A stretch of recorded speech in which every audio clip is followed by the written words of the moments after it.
So tonight I got home from school and I went straight to watch some Stranger Things. It's been 2 whole years since the last season and some since, and I was rooting for it, but I have found several problems that don't really ruin the show. I think they more just kind of add an annoyance. I think it's like a 35 to 70 ratio of. And, man, why am I so shit with openings? Let's just skip to the next title. Number 1, the trailer. Why would you do this to a trailer? This is not how to do a trailer. A trailer is meant to be something to make you think and theorize about what the movie's going to be. But here, they're just showing off all the fight scenes and stuff.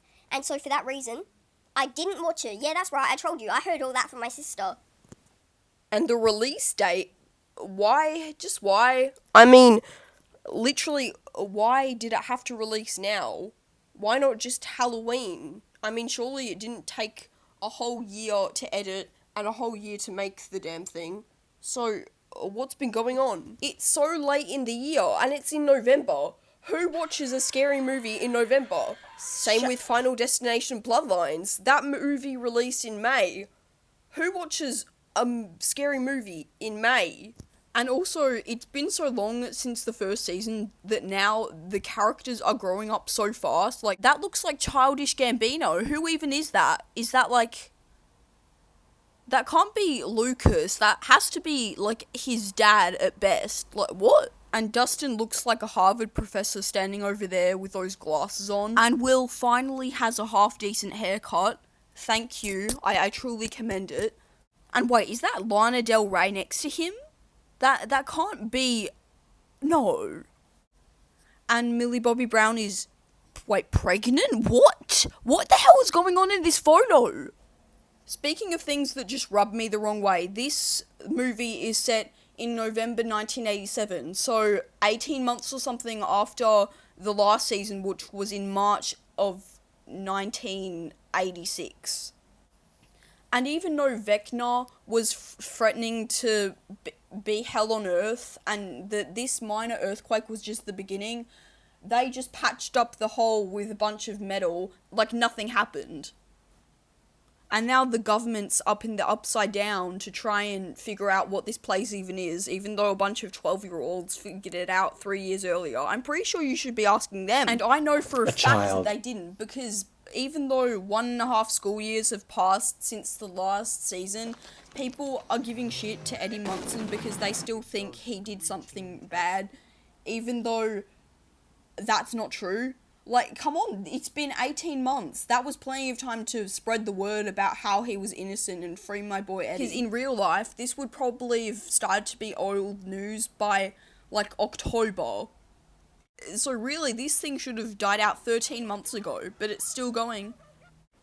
And with a vengeance, because not even 3/4 of the way through the episode, he just gets beaten up. And they're not doing anything. They show, like, minor concern, but then they just go on this thing called the crawl. Meanwhile, he's just getting absolutely beaten to a pulp, probably with a side of lasagna and butter on the side. They're talking about how he's been gone for an hour. My guy, you should have been gone in the last 30 minutes to go look for him. You are not a true friend. And I'm confused. Do the people in the city know of the upside down now? They don't have to keep it a secret anymore?